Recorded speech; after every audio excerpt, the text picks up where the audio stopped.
Welcome to QAMAcalculator, the calculator that thinks, but only if you think too.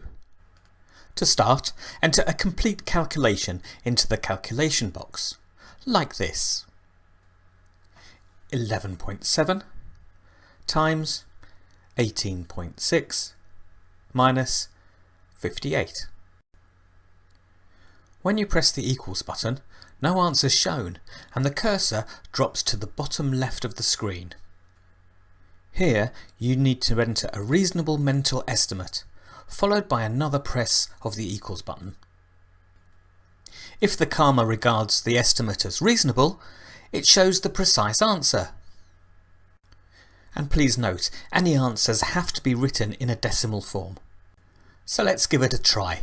11.7 can be rounded down to 10 and 18.6 can be rounded up to 20. That would estimate as 10 times 20, which is 200.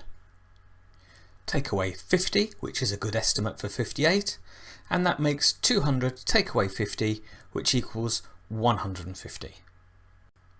We press the equals button again and we get the precise answer because our estimate was regarded as reasonable.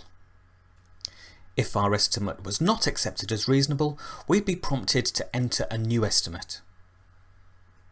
Once we've finished a calculation, then as soon as we start entering in a new calculation, the display automatically clears. Another way to clear the screen is to press second, which gets access to any of the functions shown in red, and then clear. If you do need to see your last calculation again, just press second and then repeat, and that brings up the last calculation you entered. Now, some important points. Don't omit an implied times operator. So don't enter this, 3 root 4, but enter this, 3 times root 4. And make sure that you don't confuse the minus or take away button with the negative button. So you would enter 4 take away 3, for example, but you would enter negative 1 times by negative 4. The negative sign is part of the number.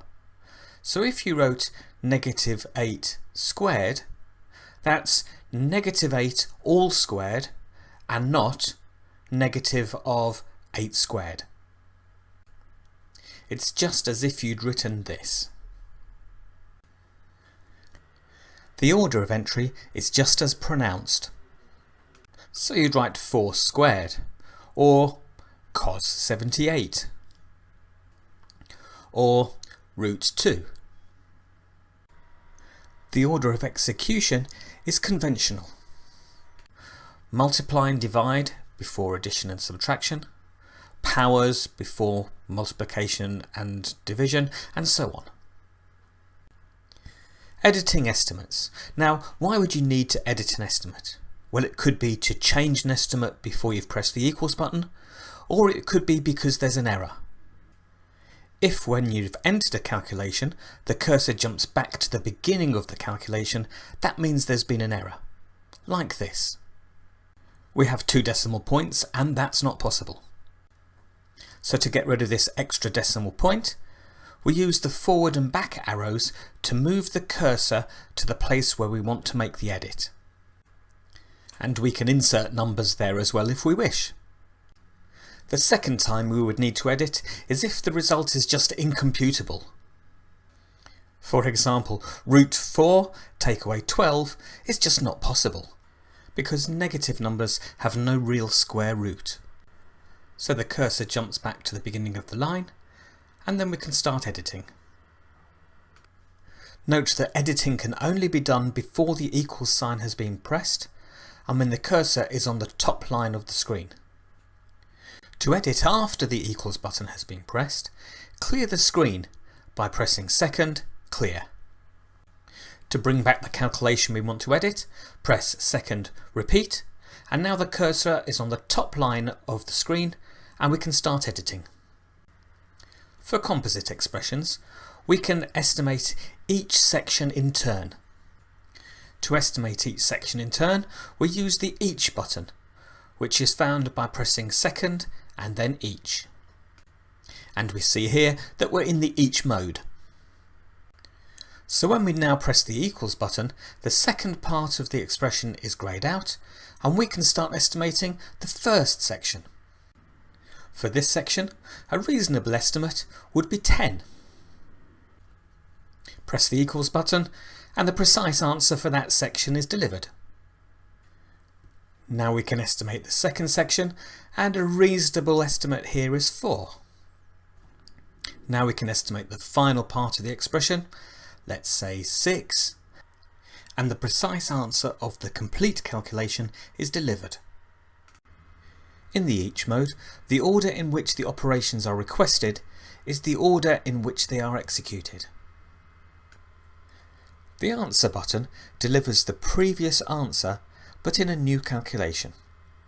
If we press second, then answer, we see ANS appear in the calculation box.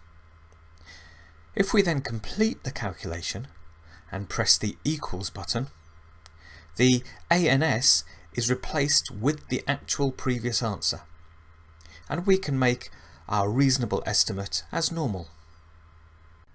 Occasionally, even in normal estimation mode, an interim step is needed.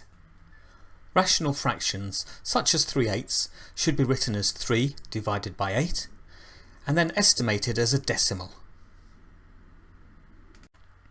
For composite calculations involving division, such as this one, then you should enter it into the QAMAcalculator like this.